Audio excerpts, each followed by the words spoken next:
Yes, I think.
Would you kindly leave the stage?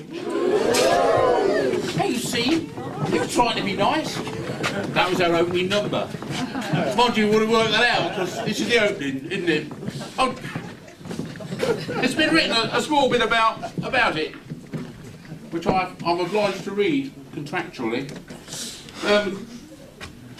Our opening tonight is a furore of flirtatiousness, tantalising terpsichore, and resonant resounding. Yes. A lot of people dancing and singing. That's what it. Well, anyway, welcome to the Revellers. In fact, thrice welcome to the Revellers' old-time musical. An old-time musical, I mean, by its very tradition, is you. You've got to join in. All the applause. I mean, applause is. I mean, that's why we do it. I mean, we don't get paid. We should be paid. Put your lip line. You offend people. No, we don't get paid. So it's only your applause, your ovations. I mean, do you ovate much, missus? No? No, well, I don't much nowadays. Anyway, I mean, an ovation starts off with a bit of clapping. Let's have a bit of clapping. Don't hang on with the cheering. Did she do that? Did you? You did, didn't you? Did he offend you? Oh dear. So that was quite good. The cheering's quite good, but nowadays you get this woo woo, don't you? I mean, I don't like it myself, but it's the modern way, and we got to move with the times. So can we have some woo woos? So look at those dogs. And then, of course, if anybody, you know, those people who can put their fingers in their mouth and whistle. Anybody do that? Well, you know, one whistle's better than no whistle at all, as my sister used to say. And then, when you really get a big ovation, people are inclined to stamp a bit. Can you stamp a bit? Mind you, I look around tonight. It's a quality audience we've got in here tonight, isn't it? There's some money out there. There's Rotarians. Look at them. You can always tell they can hardly stand up. They're so old. You would know. Yeah, would know. So, of course, and we've got a melodrama. And in the melodrama, of course, there's some hissing. Are you going down? No, where you are. Oh, booing, boo, boo. And my favourite, because there's some sad bits. Oh, you see, you're... Marvellous, marvellous, you don't need to tell them. That was a wonderful I mean, there was sympathy in that. Can we have it again? Oh, fantastic. Oh, we're going to have a good night tonight. Right, well, so, what have we got for you? Oh, I know what we've got for you first. And something very first time this week. It's a poem that was written especially for this performance by our poet laureate, Brian, who writes us a couple of poems, most things we do. And it's a dark description of Dickensian doings.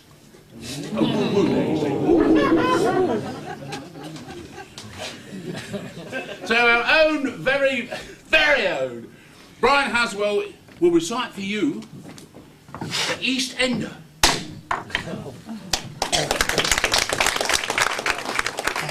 A man must do what he's able to put food upon the table and make sure that his family's snug and clad. But when wages are poor, you're always needing more, and the ways to get it are often pretty bad. The kiddies want more grub, you escape to the pub, you don't know when the next penny will appear. And when men have spare time, the talk often turns to crime, especially when they've had their fill of beer. You can work in the docks, you can take some rotten knocks, swing a shovel and pick, learn to lay a brick, try your hand as a seaman, go to Van Diemen, but you'll never be a rich man in this land. And if you're honest and true, don't take what don't belong to you, say, yes sir, no sir, salute and doff your hat. Then it's a lifetime of starvation, suffer utter deprivation. It's an early pauper's grave, you sorry bat. So, why not learn to rob a store, take from those who have got more for those sweet little luxuries of life? Be smart on the street, rip off those you meet and presto, happy home and smiling wife. The East End's pretty tough, wages are never enough. The ruling class don't care about folks round here. But when you live from crime, you haven't got much time till the peelers call and the clink is always near. Then you can rot in a cell, live in your own hell, dwell on your lass ride and the gallows tree. The black cap and the fury, righteous smirks of the jury, soon be the gallows and the end of me. So, while you're sitting there in your nice comfy chair, enjoy your meal and visit to the bar. Join in the song and laughter. Be happy ever after. Count your blessings. Remember just how lucky you are.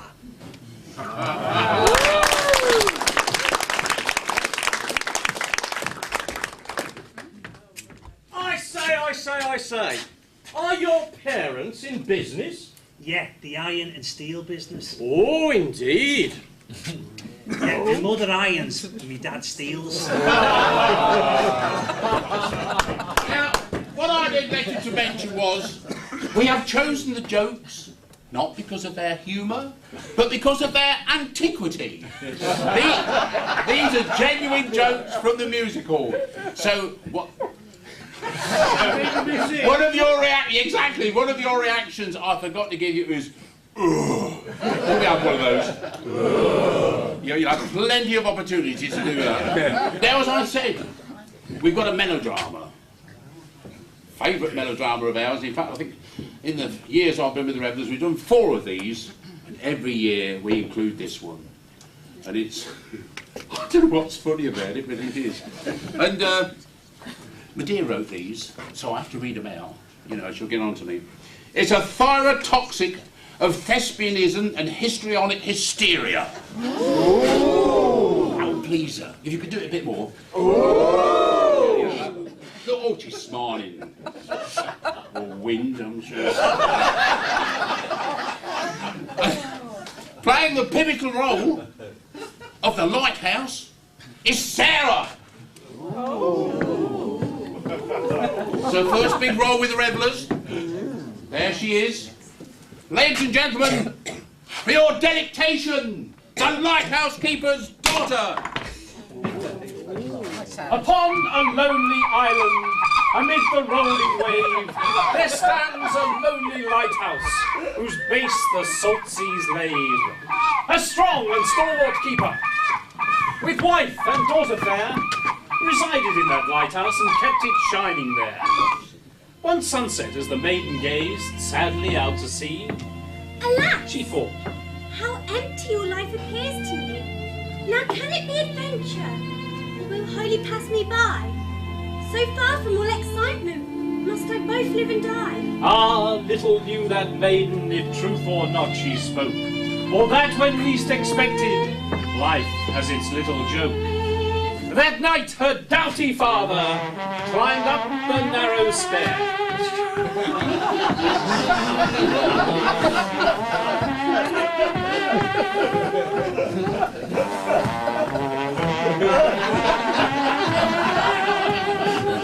And lit, as was his custom, the lamp that waited there. His duty once accomplished, he leaned against the door, and reaching in his pocket, took out the meagre store of pay received that morning, and covering all the year. 'Twas not a mighty fortune, and yet he held it dear. He proudly turned it over to let the lamplight shine. On every coin he counted, to him a golden mine. Below him, in the shadow, there skulks a villain grim. He knew the keeper's habits, and envious was of him. He loved the keeper's daughter, he coveted his gold, and in his heart he plotted on both revenge untold. He tiptoed past the kitchen to where the stairs began, then stealthily he climbed them to see as round and round he mounted. His greed was mounting too. At last he reached his victim, and cruelly he slew. Forthwith he snatched his dagger and wiped it on his pants. He never gave the keeper a single backward glance. He grabbed the bag of monies and started down the stair.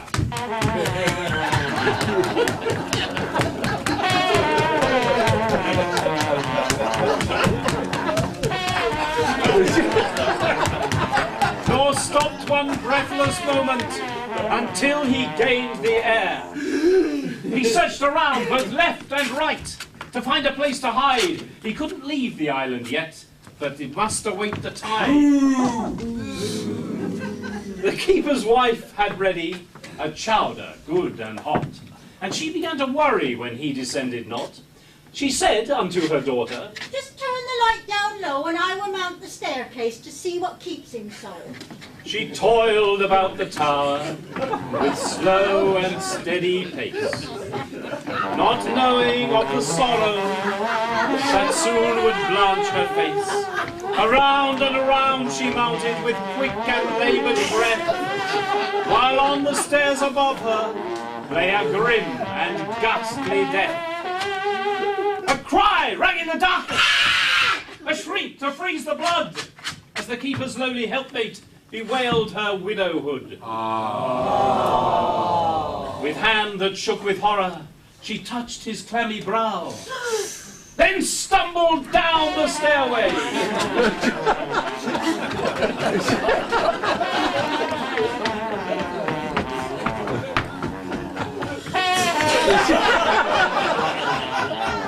Reached ground, she knew not how. She gasped. Alarmed, said daughter then. Why, Mama, what's the the trouble? Oh, speak to me again. In spite of tears and sobs, around and around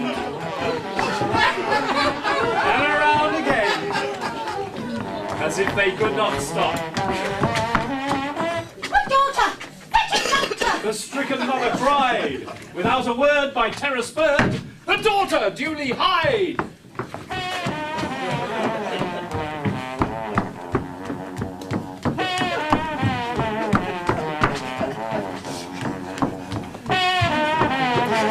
She sees the boat, she sees the oars, she sees the anchor too, and through the night, urged on by flight, that little rowboat flew.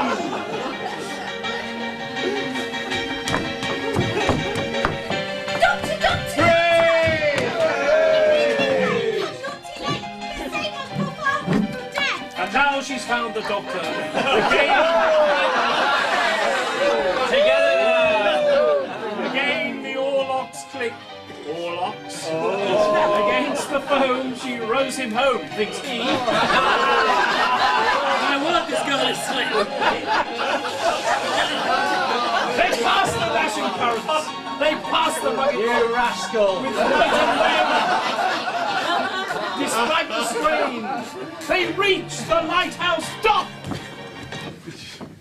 Then upward, and then upward, the breathless couple toil to where the wounded keeper, with blood the floorboards soil.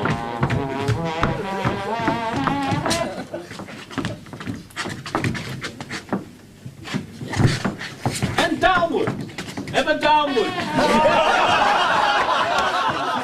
They bore the solid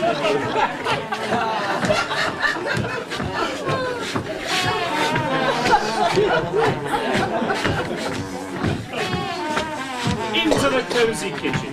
With gusts of breath they strode. The doctor did his noblest with every tool he had. And soon a rising colour renewed what hope they had. The keeper oped his eyelids. He drew a deeper breath. The workers felt assurance that they had cheated death. The keeper then arose and gave a frightened cry. Catching sight of the villain against the darkened sky, up jumped the brave young doctor and wrestled with the maid. He cast him from the island into a watery grave. The sequel of this story is evident and clear. The doctor and the daughter, their troth they plighted dear. The keeper gave his blessing, the wife she gave hers too. Adventure, love and honour, each one received its due.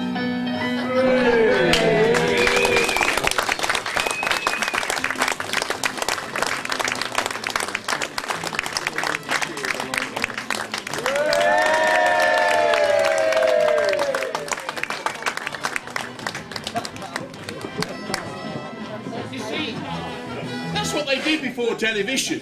And it still makes you laugh today. I say! What's the difference between a stoat and a weasel? I don't know! What's the difference between a stoat and a weasel? A weasel is weaselly distinguished. And what about a stoat? That's totally different. Let's see if you can work out what this one is. I mean, a tale of a Cumbrian constructor whose gravitational gymnastics lead to a tardiness of toil.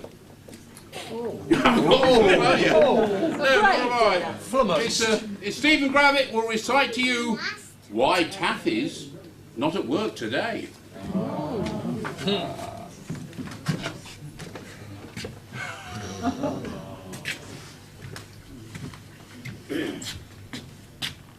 Dear sir, I write this note to tell you of my plight.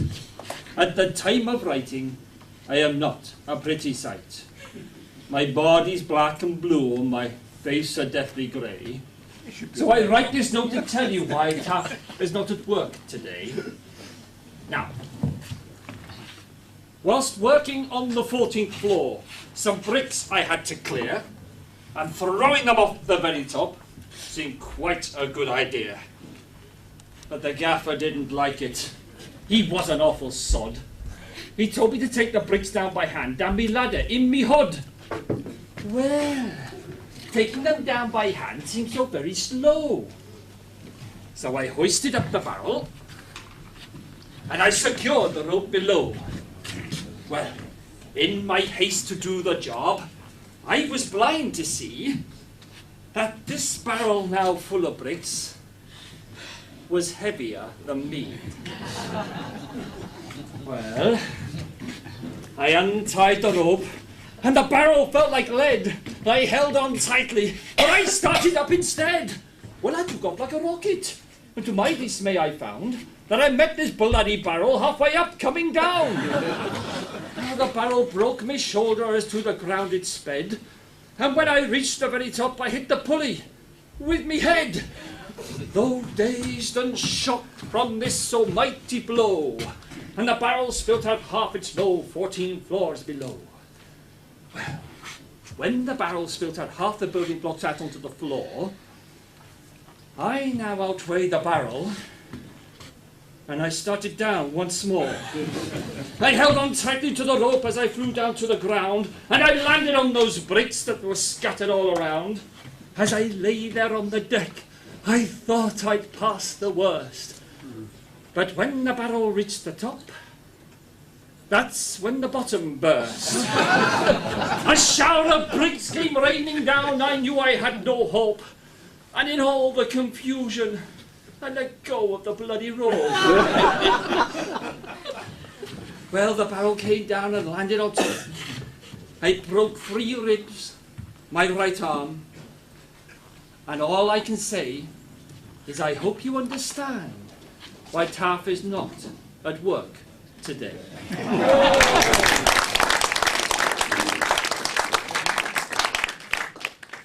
My word.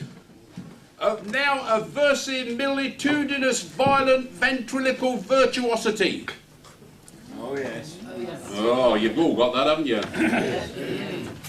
The ventriloquist. Or not, it says here. It's Mr. Denis Stapleton with Friends.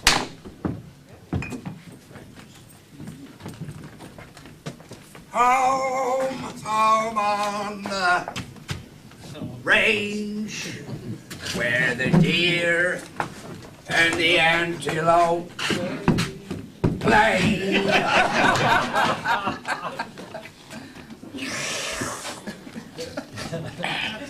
Where seldom is heard a discouraging word, and the sky's not cloudy all day.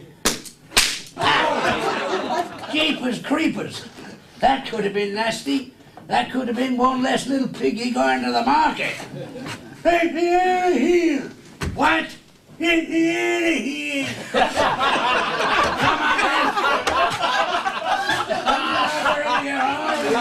on. With your hands held high and there'll be no trouble. I can't. You can't? No.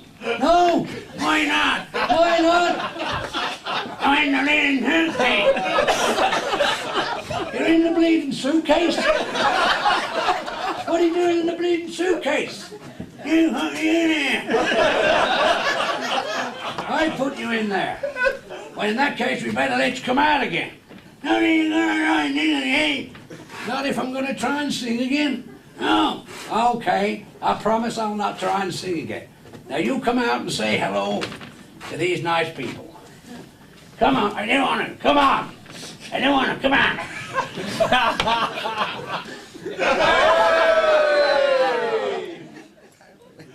Again, huh? Nothing on. Again, you're not. On second thoughts, looking at this like you've changed your mind. And you'd soon have found the suitcase. Well, that's not very hospitable, is it? I never said hospital. I said hospitable. Now you come out and you apologise to these people. Come on. I don't want it. Come on. Get your leg out of there. I don't know. Well, you're going over. Well, that's it. Okay? Now I want you to say, I'm very sorry. Aye. Now you better tell them what your name is. Little Willie Hickok. Well, tell me, Little Willie Hickok, have you any brothers and sisters? 3 brothers and 3 sisters. I saw your lips move then. What? I saw your lips move. Now listen, Calam, you may be kith and kin, but you don't come on here criticising what I'm doing, especially when I'm having fun with my little friend here. So just sit down and behave yourself. Now tell me, Little Willie, is your father a cowboy? I don't eat meat either. Is he practicing? I said I don't eat meat either. Meat? We're not talking about meat. We're talking about this little boy's father. I know. He said his father is a vegetarian. No, what he said was his father's a Presbyterian.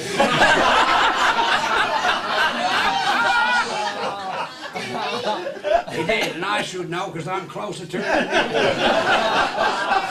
What's the difference between a vegetarian and a Presbyterian? Calam, you know very well a vegetarian doesn't eat meat.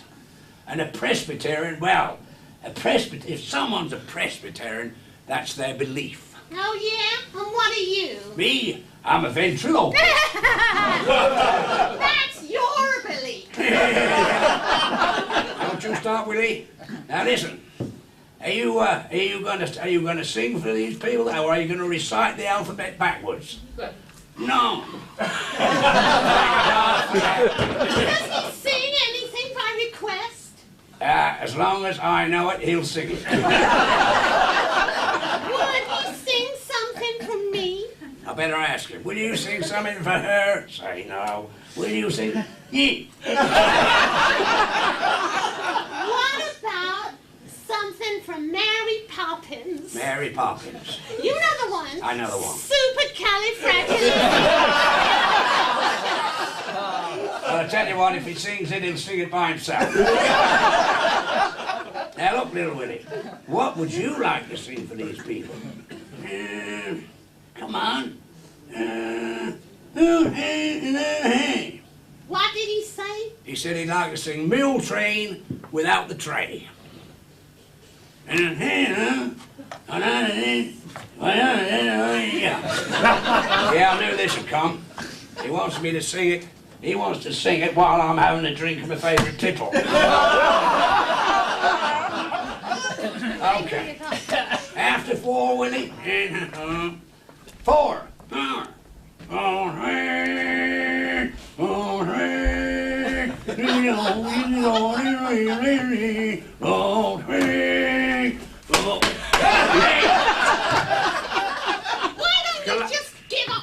Now listen, Calam. He said without the tray. Yeah, I know what he said. But you're no good at this. I can still see your lips moving. Nag, nag, nag. Why don't you take up juggling or All something? you do is nag. You could win the world championship at nagging. Oh, for now don't goodness. shout in front of the little boy. Oh, get him in the face. I've Get got to him in get. the Listen. What? I've got to get him back home before sunset. So say hello to these nice. Goodbye, rather. You can't even get that right, can you? Give us another gin. Bye-bye, everybody. Bye. Bye-bye. Come on, quiet slurp. Bye-bye.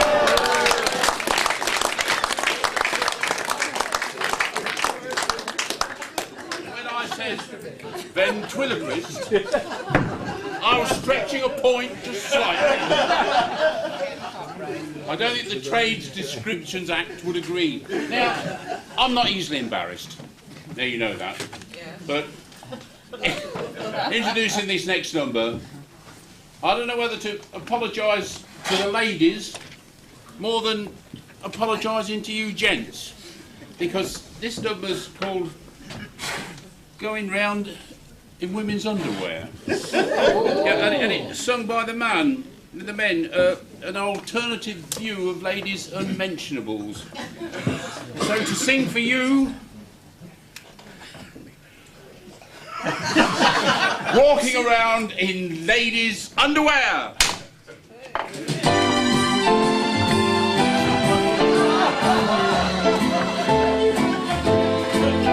Tracy thinks the wife is missing. Didn't ask her permission. I'm wearing her clothes for Saturn and hose. We're walking around in women's underwear. In the store there's a teddy, the little scraps like spaghetti. It holds me so tight like handcuffs at night. We're walking around in women's underwear. In the office there's a guy named Stanley. Whenever he and I are feeling down, he'll say I'm so tired of being manly. Just wait until the lights are out of town. Later on with euphoria, Queen and me, Queen Victoria, put on some my shade and join the parade. We're walking round in women's underwear. In the office there's a guy named Stanley. Whenever he and I are feeling down, he'll say I'm so tired of being manly. Just wait until the lights are out of town. Later on with euphoria, we could be Queen Victoria. Put on some eye shade and join the parade. We're walking round in women's underwear. We're walking round in women's underwear. We're walking round in women's underwear.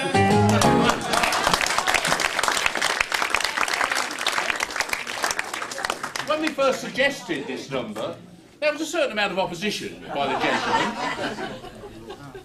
Now they seem to like it. Rather too much, I think. Now, we've got a bit of melodious stuff next. We've got an octet, a ladies' octet. You know, like a barbershop quartet, but it's ladies and there's 8 of them. Very similar though, in a way. And they're going to sing for you in 4-part harmony, unaccompanied, without a safety net of any sort. Mr. Music here will keep quiet. They're going to sing for you an old favourite, Goody Goody.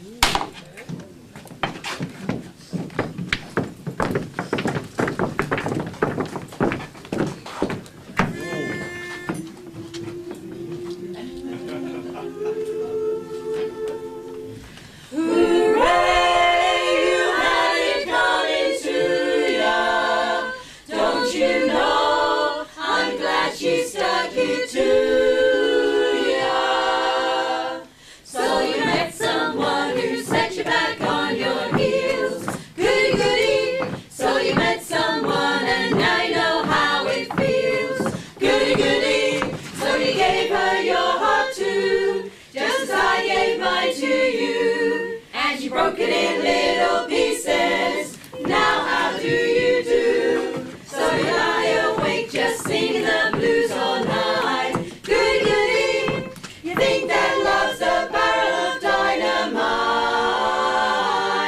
Hooray and hallelujah, you had it coming to ya. Goody goody for you, goody goody goody goody for me. Goody goody, I hope you're satisfied, you rascal you.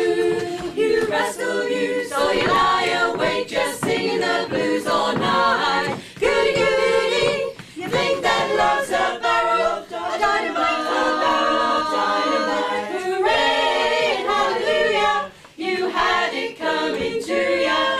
Goody goody for you, goody goody goody goody for me. Goody goody, I hope you're satisfied. You never should have lied. It's so long. Farewell, friend, goodbye.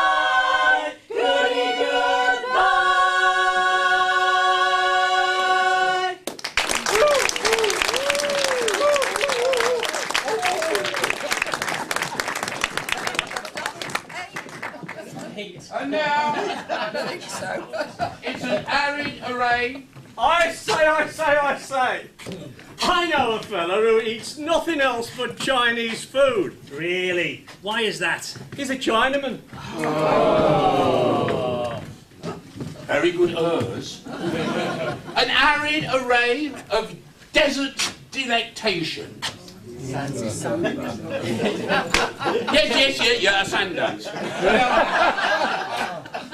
You remember? Well, most of you will. Wilson, Keppel and Betty. Yeah. You do? Oh, last night they all sat there looking... Anyway, we've got an alternative version of Millstone, Kettle and Sweaty.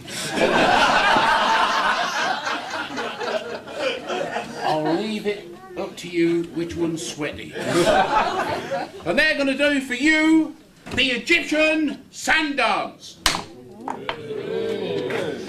Oh God, if you're going to cheer.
Were top of the pops, not only here, but on the other side of the Atlantic as well.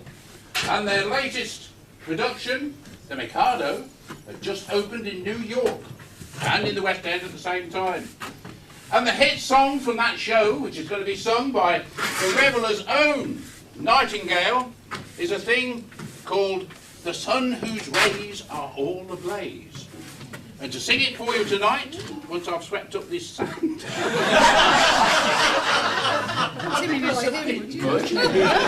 No, honestly, I used to be a star. Anyway, as I say, the sun whose rays are all ablaze, and to sing it for you, Miss Joanna Linford. Helen. Oh, even Helen Linford. There's also a Martin Linford and a Bean Linford, well, Tricia she calls herself, and then the place is full of them. Can't move for Linfords back there. Trouble is they're all talented. Makes you sick. To sing, so Helen will sing for you, The Sun Whose Rays Are All Ablaze.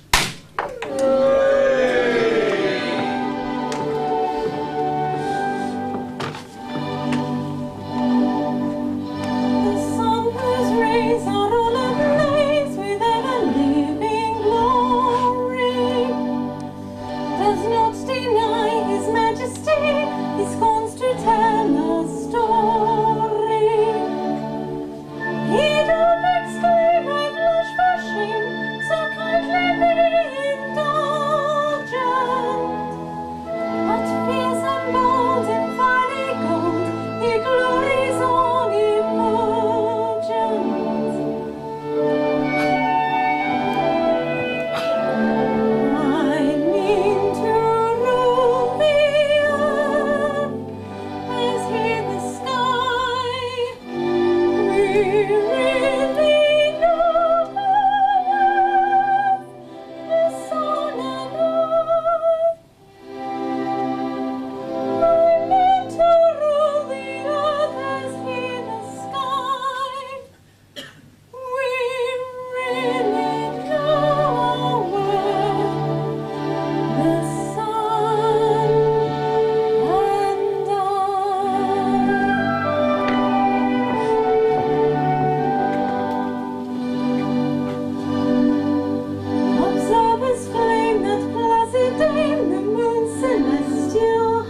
to that bit of culture, we have yet more culture and refinement. Ooh. Oh, yes.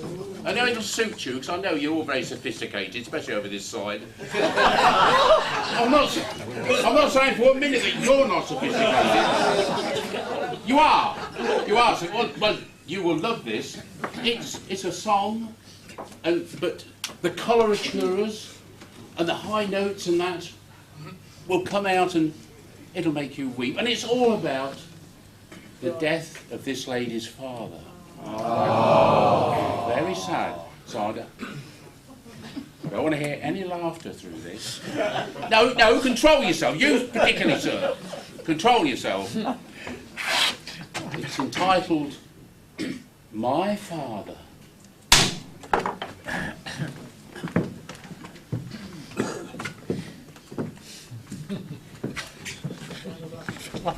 Send you out.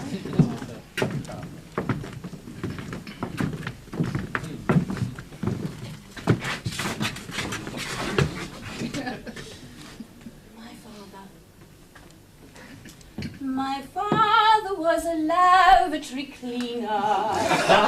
He worked hard both day and by night.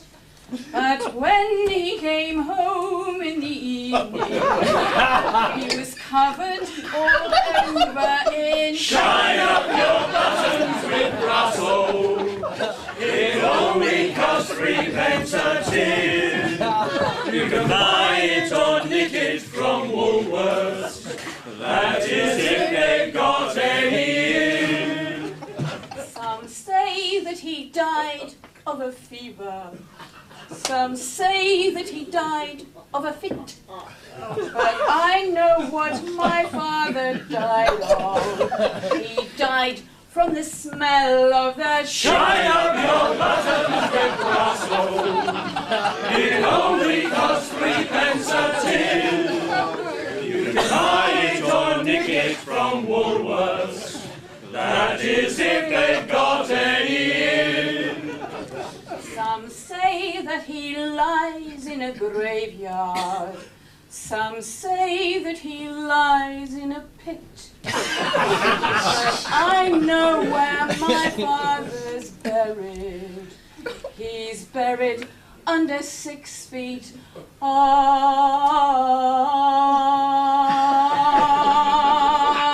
Shine up your buttons with Russell. It only costs 3p a tin.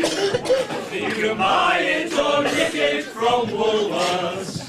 That is if they've got any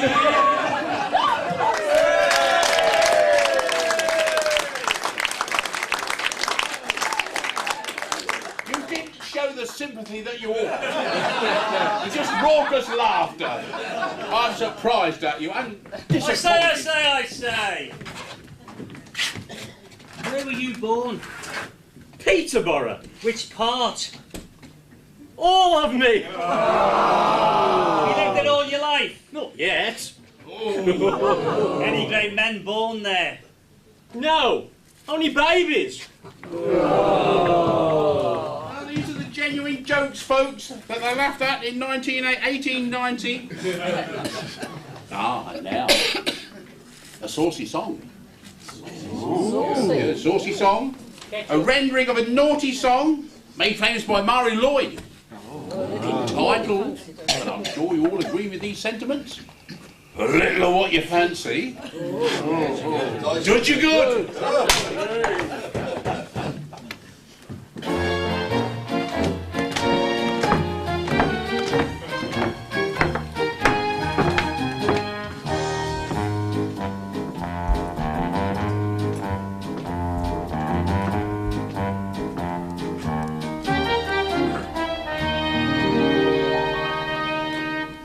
I never was a one to go and stint myself. If I like a thing, I like it, and that's enough. But there's lots of people say that if you like a thing a lot, it'll grow on you and all that sort of stuff. Now I like a drop of stout as well as anyone. A drop of stout's supposed to make you fat. And there's many a lardy-dardy madam wouldn't dare to touch it. Mustn't spoil her vigour, silly cat. I always hold in having it if you fancy it. If you fancy it, it's understood. And suppose it makes you fat, I don't worry over that. A little of what you fancy does you good.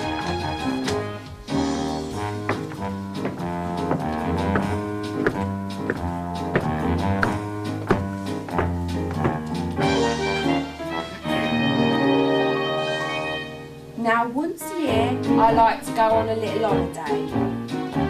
And we always have one, my old man and me. The last time that we had one, he brings up this new idea as we're watching the ladies bathing in the sea. He says what a man requires is a change of everything. So he ought to take his holidays alone. Right away from everyday affairs.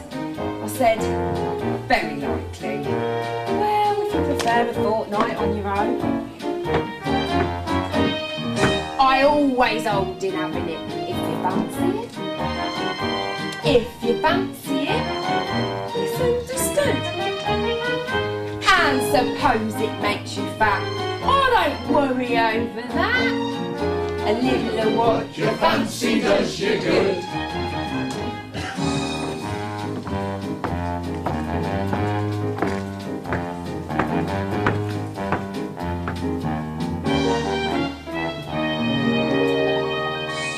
Now I had to catch a certain train the other day. And I very nearly lost it, I declare. But the guard says, jump in, missus, and he shoved me in at first. I found a nice young couple sitting there. Now I could see the honeymoon was written all over me. I felt sorry for the lady and the chap. So I said, excuse me, if you'd like to have a cuddle, have a cuddle. I'm going to have a nap. I always hold in having it if you fancy it. If you fancy it, it's understood. And suppose it makes you fat, I don't worry over that. A little of what you fancy does you good. A little of what you fancy does you good.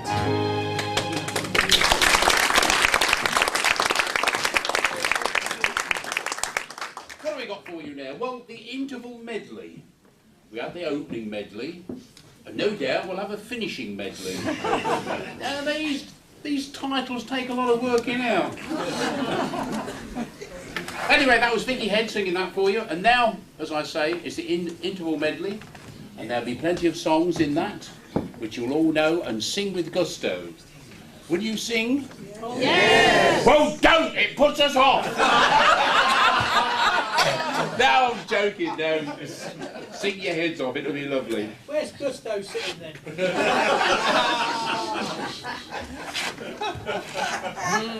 You know, this little hammer can use it for other things. Anyway, ladies and gentlemen, for your delectation and delight, the interval medley! And after which, you can have your son. No, you're quite right, I gave you the cue, didn't I? Well done, Danny. You see, he's lovely, isn't he? Let's hit himself there. We frightened him. The impression never come out again. He's got to come out again soon. So that, are you ready? This is the real one. Ladies and gentlemen, for your delight and delectation, the interval medley!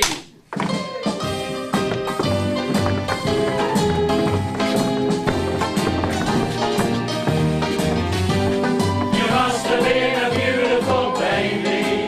You must have been a beautiful child. When you were only starting to go to kindergarten, I bet you drove the other kids wild. And when you came to wearing blue ribbons, I bet you drove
Joanna Linford.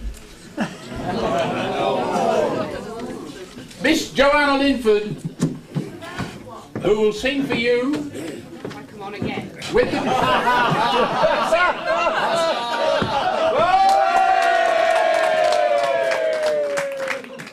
Who will sing for you with the aid of the ladies' chorus, Bold Sir John. My favourite. Don't proud me, girls. Would you start it again from the beginning, possibly, please? Can't get stuck. Thank you. Oh, Bold Sir John was young and fair, and Bold Sir John was gay.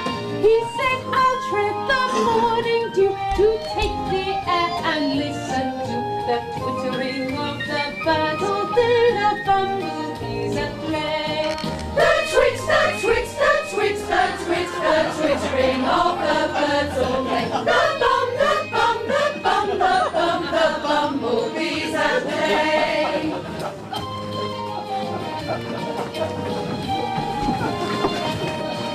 So Bold Sir John went his way, observing nature's laws. Dear Mother Earth, please tell me, pray, why elephants live so long? They say your flies live but a day, then they drop dead upon the grass. Your flies, your flies, your flies, your flies, your flies live but a day, then they drop dead, drop dead, drop dead, drop dead, drop dead upon the grass.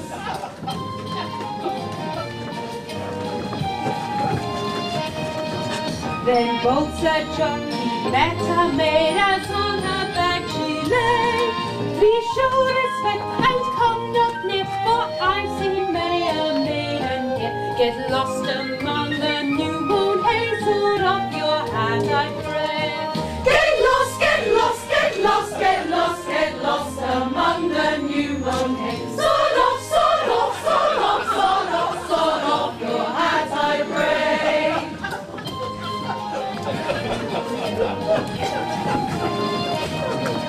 Then Bold Sir John assured the maid he was just passing by. Oh, maiden fair, please fear me not, for though my blood be wild and hot, addicted to love's ways, I'm not no cocksuring am I.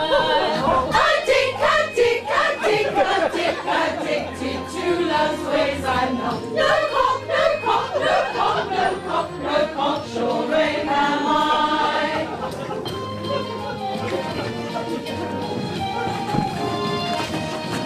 When Bold Sir John returned home, they gave him gin to try. Nay, fill me not with liquor up, nor give me grape nor grain to suck. Pour cowslip stew into my cup, a Puritan am I. Pour cow, pour cow, pour cow, pour cow, pour cowslip stew into my cup. Up you, up you, up you, up you, a Puritan am I.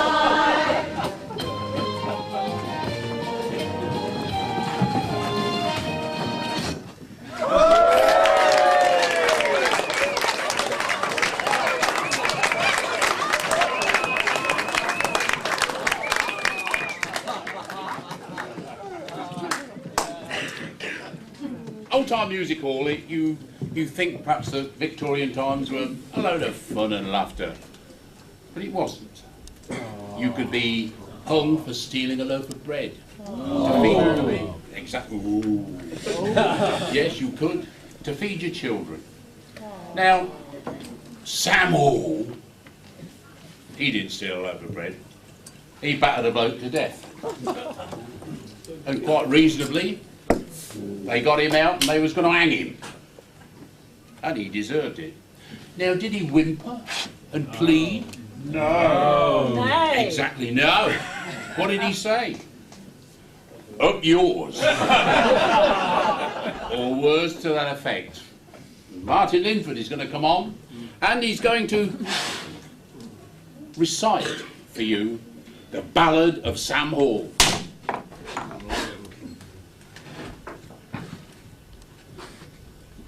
Oh, my name is Sam Hall. Sam Hall. Oh, my name is Sam All, and I hate you one and all. You're a bunch of muckers, all damn your eyes. Oh, I killed a man, they said. So they said. I killed a man, they said, bashed in his bleeding head. And I left him there for dead, damn his eyes. So they put me in a quad. So they put me in a quad with a chain and iron rod. And they left me there, by God damn their eyes. Oh, the parson, he did come. Oh, the parson, he did come. But he looked so bleeding glum with his talk of kingdom come. Damn his eyes. And the sheriff, he came too. And the sheriff, he came too with his boys, all dressed in blue. They're a bunch of muckers too! Damn their eyes! So it's up the rope I go. Up you go. So it's up the rope I go, with me mates all down below, shouting, Sam, we told you so! Damn their eyes! Saw my Nelly in the crowd. She was looking stooped and proud. So I shouted right out loud, hey Nelly, ain't you proud? God damn her eyes.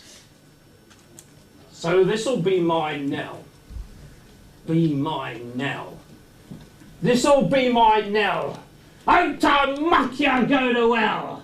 Hope to muck ya fizzle well. Damn your eyes!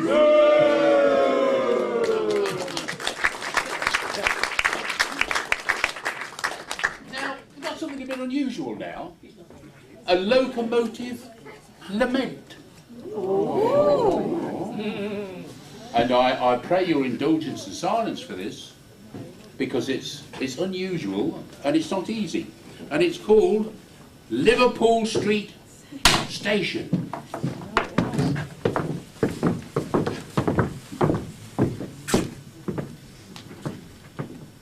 The boy that I loved has given me the shove. He says I am too low for his station. He says poor girls are fools over rich ones. He choose so it's rubber bank or take up the pool station. The citizens go on and on. I still remain all the shores, but he says I am too low for his street station. The boy that I went on his face of what he did. He didn't tell us even now and then the lucky take the words deliver. Street station. The boy that I went on his face of me. He didn't tell us it's rubber bank or take us the Liverpool street station. The boy that I went on his face of what he did. So it's rubber bank or take up the street station. The boy that I went on his face of me. He didn't tell us give another time to the lovely take from deliver. Street station, street station, street station.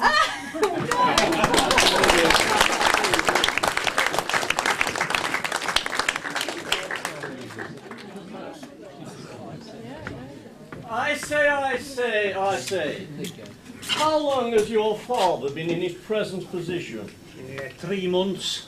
And what is he doing? 6 months. Now, it's my chance to do a bit of dramatic acting. Oh. No, it's... Charles Dickens.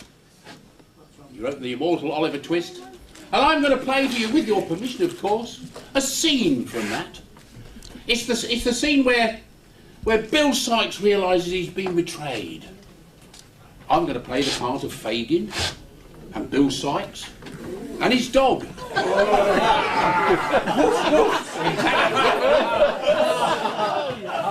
Now, I'm going to compose myself for this because it's... Nancy! Where are you, Nancy? See? Come here, darling. What are you? Who are you? Hey?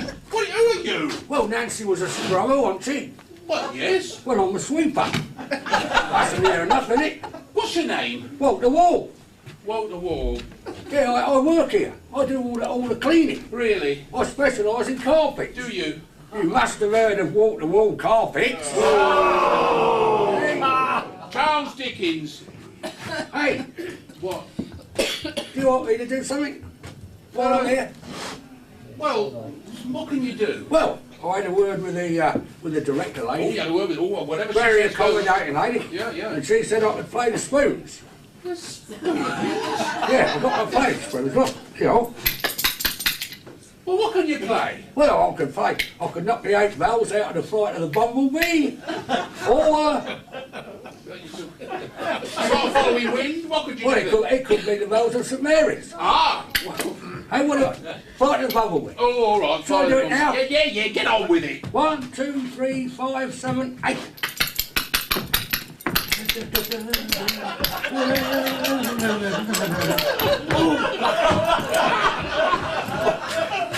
Well, you're like I was saying, Charles Dickens. Here. What? Why don't you do something else that that Dickens fella wrote? For instance? Well, David Huddersfield. Copperfield. Yes. And also, that one, what was it called? A Tale of... A Tale of Two. No, not a sail. A Tale of Two Cities. Right. Yeah. Okay, can I help you? No, you Can I can't take a do part? anything. You can do nothing. Well, I could take a part. I could play the dog. You can do nothing. Well, oh, no, you can't. Oh, yes, I can. Oh, no, he can't. Oh, no, he can't. Oh, yes, he can. Well, he's not going to. Listen. What? I'm telling you, getting fed up now. Yeah, I am. What about the community singing? Oh, what, you Could think this like good singers in here? Yeah, I heard some of them. They're very good singers. So, would you like to... It'd be very successful, I think. What's it called again? My body lies over the ocean. What, your body lies over the ocean? Body! Would you like to do I mean, you all know my body lies over the ocean. Would you like to do it? There are movements to this. There's 3 of them. What? I'd like to do it. Explain, sir. Right. My body lies over. Now, every time you hear a word that starts with a B, you stand up. And you stay there until you hear another word that starts with a B, and then you sit down. Now, those of you who are too tired, too infirmed, or just too lazy, you can put your hands up and down instead. But those of you that I consider fit and agile, which is not many of you, I must admit. So, we'll try it out. Shall we try it out? Mr. Music, please.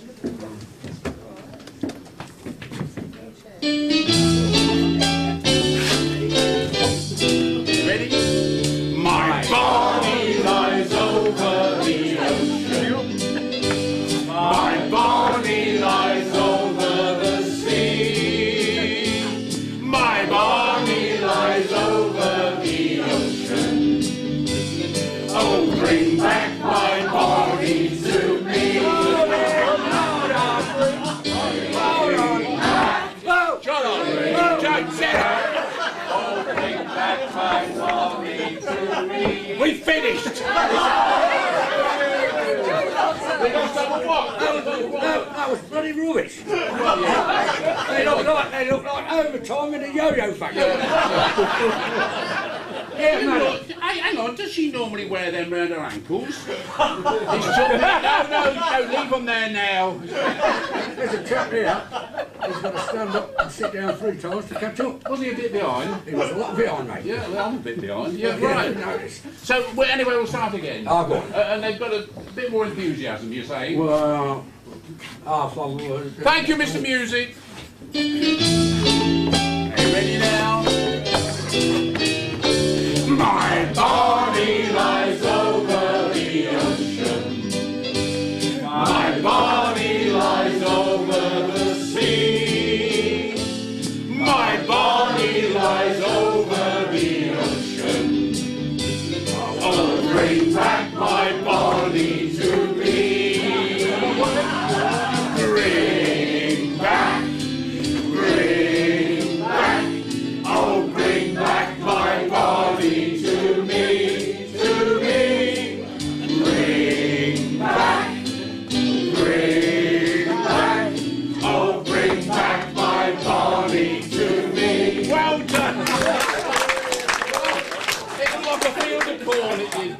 Well done, well done. Are you finished? Get off. There's all sand here. We've been doing that, the bucket and spade out. You know what they call this where I come from? I know what they call you. They call it the brush off. Yeah, there you go, off it. You know where I come from? Yeah, I know it. Do you have any of you know where he comes from? That's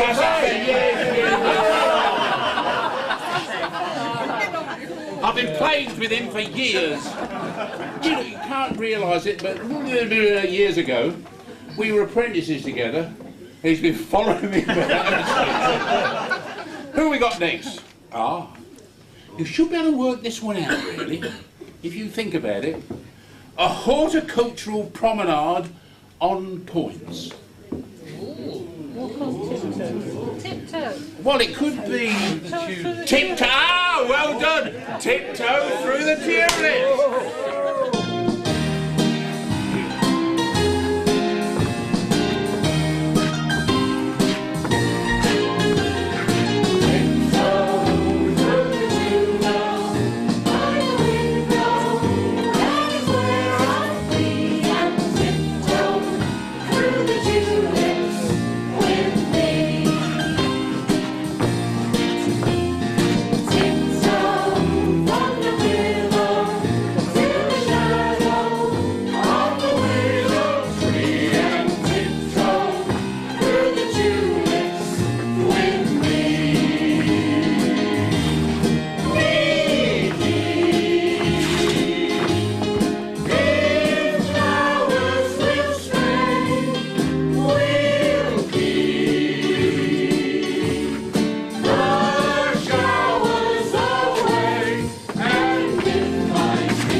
Waiting for money? Get off! I'm fed up with being polite to him.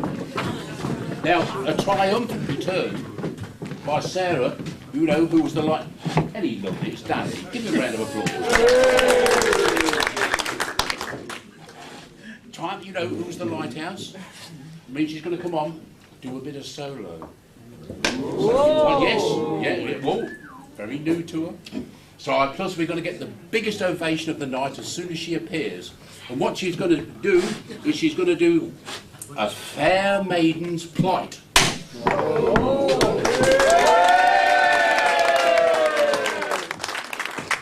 was nice, thank you. My microphone's not working, so I'm going to have to talk really loudly. In fact, I forgot to put it on. I'm going to need you all to join in. This is the first card. Oh, thank you. Awesome. No, I'll do that. I love this job. I just want to be helpful. I'm going to read you all a story shortly, and I'm going to need you to join in. Otherwise, revellers really aren't going to give me a part again, especially after this. Okay, I'm going to split you up into 4 groups. 4. Yeah, 4. Can this section over here, when I say the word night, you say clankety clank. So night. Clankety clank. Brilliant. Oh, it wasn't. Well, it will be. Can this middle section here, when I say mean king, can you say grr? Mean king? Grr. I'm going to go through this again shortly. Can this section over here, when I say maidens, can you go help, help? Maidens? Help, help! And can everybody else, when I say dragons, can you go roar? Dragons? Roar! Brilliant. So knights. The knights were awesome last night. Let's try again. Knights. Clankety clank. Maidens. Really in need this evening. Maidens. Mean king. Dragon. Okay, let's see if we can have a winner by the end. Competition. My story. Back in the day of bold knights and fair maidens, there lived a mean king.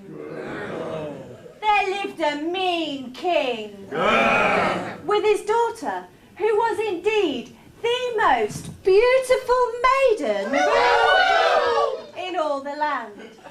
All those who passed by their castle would see this fair maiden sitting by the hour in her window, longing to be set free. It was told about the land that this fair maiden had a curse put upon her by a wicked witch, that if a dragon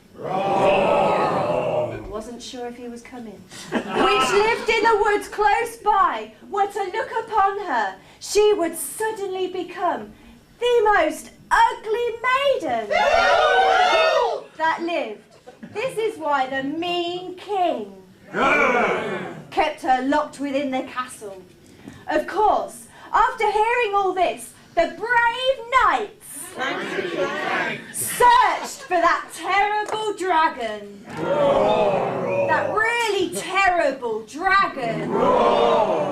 And thus saved the fair maiden from a terrible fate. All day long, the brave young knights, the really brave young knights, searched for that terrible dragon.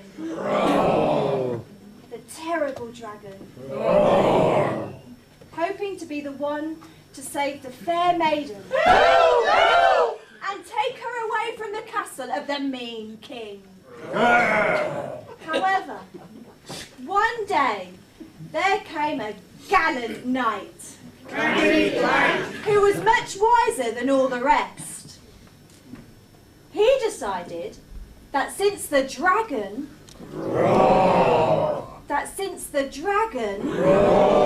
was nowhere to be found, maybe there was another reason the fair maiden didn't come out. So he rode on his horse as swiftly as he could, and he charged at full speed right through the door, sending debris and rubble flying everywhere. It seems the maiden didn't come out because she couldn't find the door, because the castle was in such a terrible mess. The brave young knight, the brave young knight, bounded up the stairs and carried his fair maiden down, and he put her on his horse, and he rode away from the castle of the mean king. And left the really mean king, and left the other knights, all in the land, still searching for the terrible dragon. While he saved the damsel in distress right out of her terrible mess. That's it.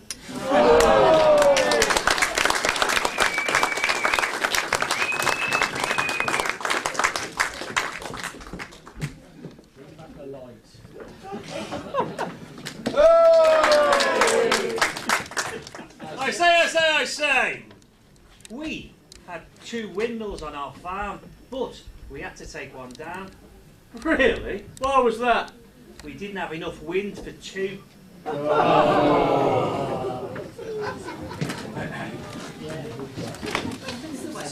Now, we're going to treat you a bit rudely here, because there's a group of, well, yobs really, who are going to come on and sing to you about what they'd sooner be doing rather than be here singing to you, which I think is a bit of a liberty. But never mind, you can greet them with just as much applause as usual, because they're going to sing a song for you which is called If I Were Not Upon the Stage.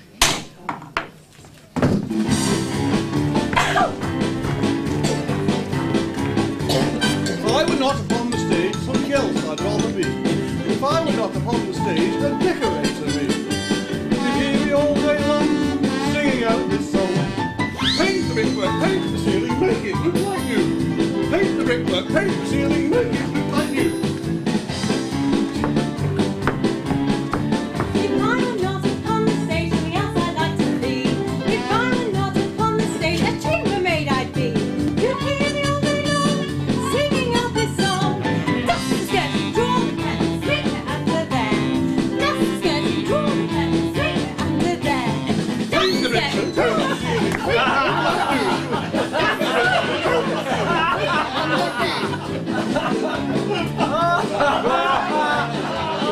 Not upon the stage, something else I'd rather be. If I were not upon the stage, a husband I would be. You'd hear me all day long, singing out this song. Where that fox go, where that fox go, is he over there? Where that fox go, where that fox go, is he over there? Where that fox go, where that fox go, is he over there? Where that fox go, where that fox go, is he over there? Where that fox go, where that fox go, is he over there?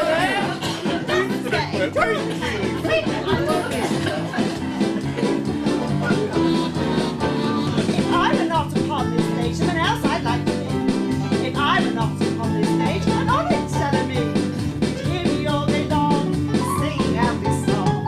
Here's a nice one, this one's juicy, will you buy my wares? Here's a nice one, this one's juicy, will you buy my wares?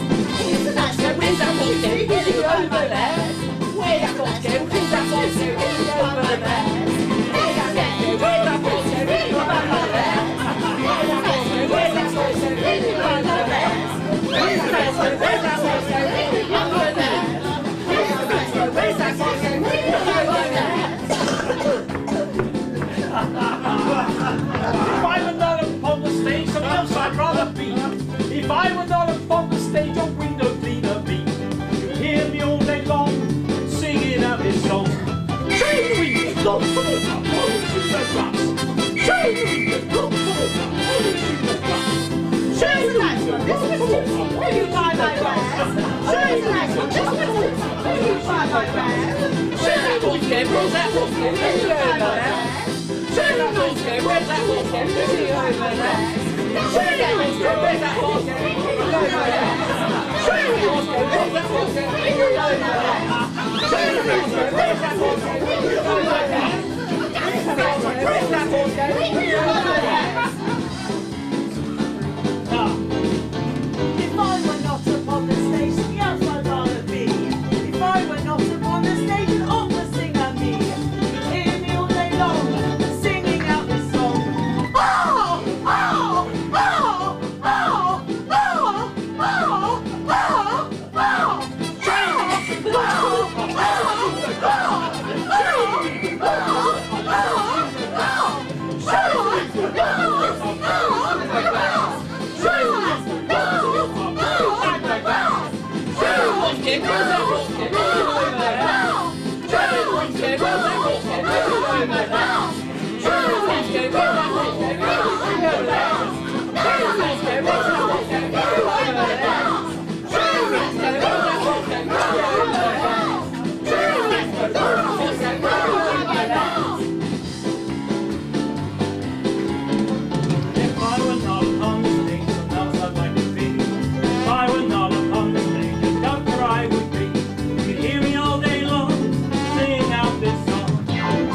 Please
And now, Joanna Linford returns with the plaintive cry of, "Why am I always the bridesmaid?"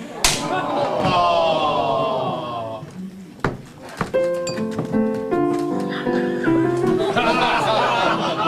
Why am I dressed in these horrible clothes? What is the matter with me? I've been a bridesmaid for 22 brides. This one will make 23. 22 maidens I've helped off the shelf. No doubt it seems a bit strange. Being a bridesmaid is no good to me, and I think I could do with a change. Why am I always the bridesmaid, never the blushing bride? Ding dong, wedding bells only ring for other girls, but one fine day, please let it be soon, I shall wake up in the morning on my own honeymoon.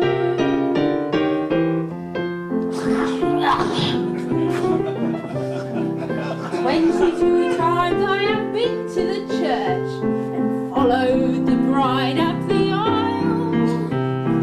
22 maidens have answered I will, meaning I won't all the while.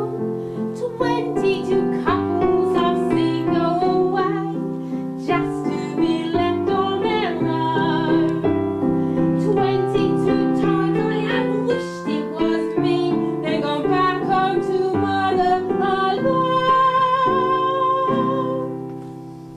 Why am I always the bridesmaid, never the blushing bride? Ding dong, wedding bells only ring for other girls, but one fine day, please let it be soon, I shall wake up in the morning on my own honeymoon.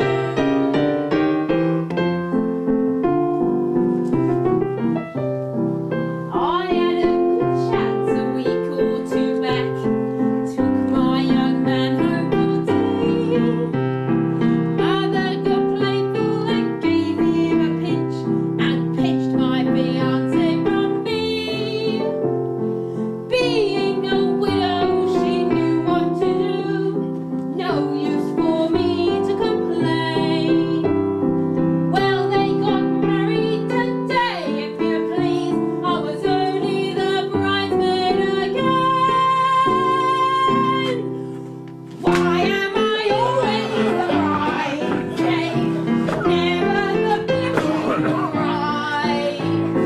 Ding dong, wedding bells only ring for other girls, but one fine day, please let it be soon, I shall wake up in the morning on my own honeymoon.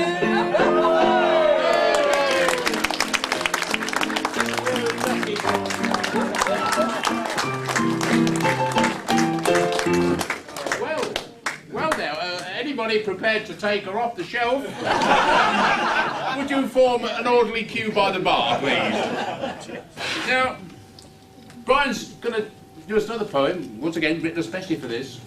He decries the fact that living in a big, huge city like London or whatever, it's unpleasant. And he wants a tranquil idyll. I just thought of that, idyll. That's a nice word, isn't it? I think that's worth a woo. Yeah, and idyll, somewhere to spend the rest of his life.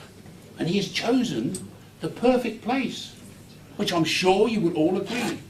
And it's entitled something or other. I've got them all mixed up now. It's entitled, well, it's entitled something. Ain't It A Shame. Thank you, Brian.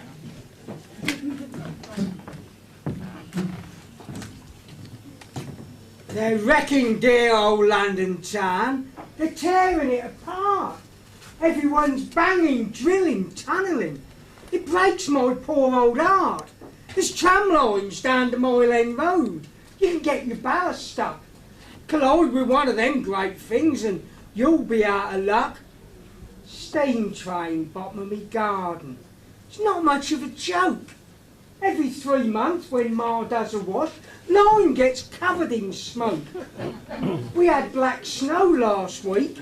There's bits in the rain. It dribbles all over the cobbles and shines when someone's blocked the drain. The cats all got the plague.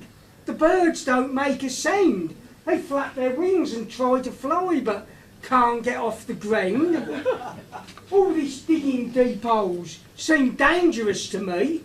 Might meet a bloke with horns and tails. Hey, fancy a cup of tea? Come into my parlour, enjoy the bangs and booms. Stick some brimstone on the fire. Just love those sulphur fumes. We get pea soup of fogs. The air is foul and thick. Might be better down below with sulphur and old Nick. Now I'm gonna leave old London town. I think it's time to go. I'm gonna move to Peterborough, where life is steady and slow.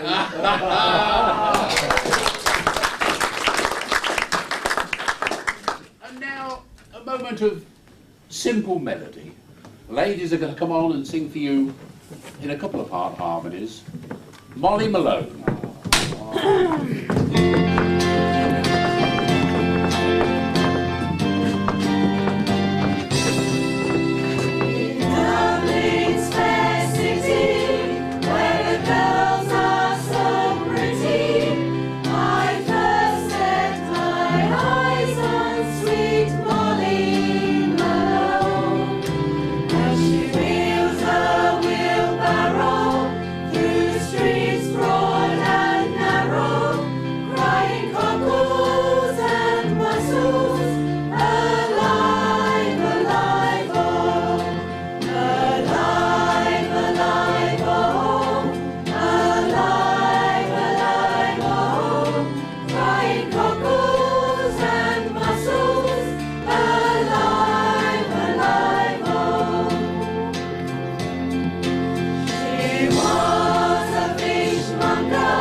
I say.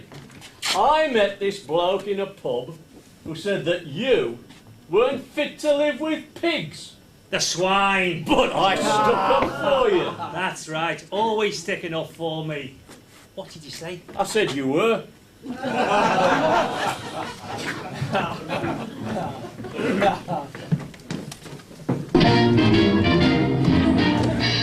Underneath the arches, I dream my dreams away.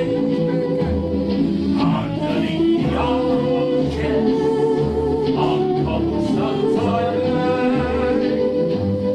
Back to back with sleeping, tired and forlorn. Waiting till the daylight comes creeping.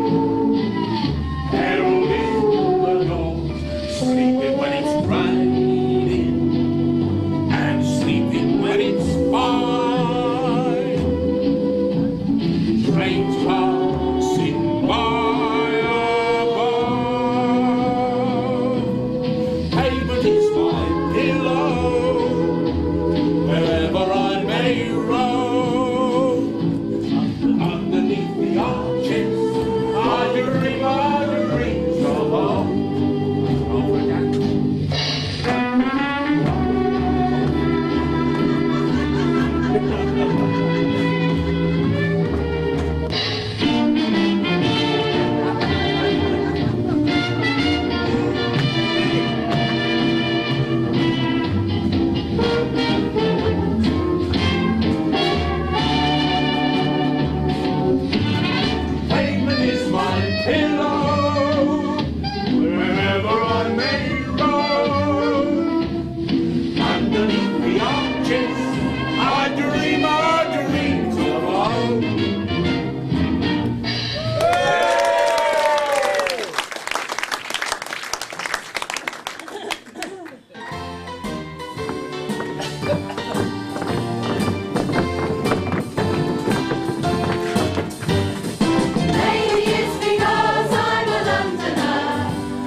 play here soon. On the back of your programmes, I think you know better than me. It's called... The Victory. Thank you. Thank you. All together now. Thank you. And if you look on there, you'll find the date. We're doing it as well. I'm just pointing these things out to you. Is it this year? Also, if you look in there, it says, if you would like to become a member or a patron of the Revellers, just let us know. Because, I mean, it's not just us on the stage, you know, you've got these lads up here doing the technical stuff and the people serving the meals.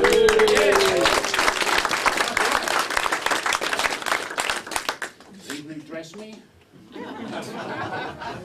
Etc., etc. And, you know, the microphones, all sorts of things we do. We can always... I mean, if you do have some talent, my golly, would you be welcome? Anybody with any talent, I mean, wouldn't we want some people with some talent? Yeah.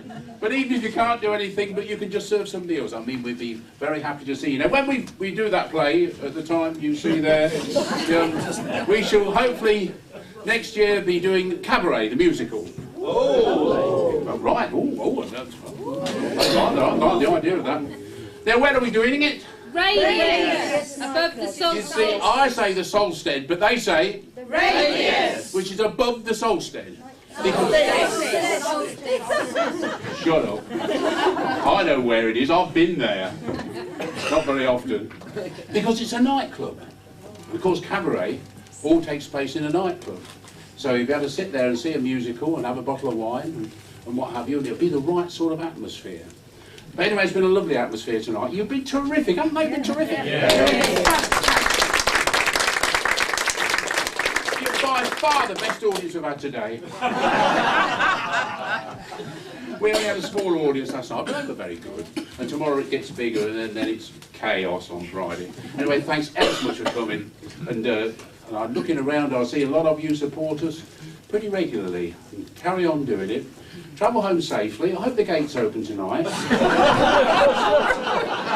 Because it's not a Saturday and you can't sleep over until the Sunday. I'm sure they'll work. Good night, drive home carefully.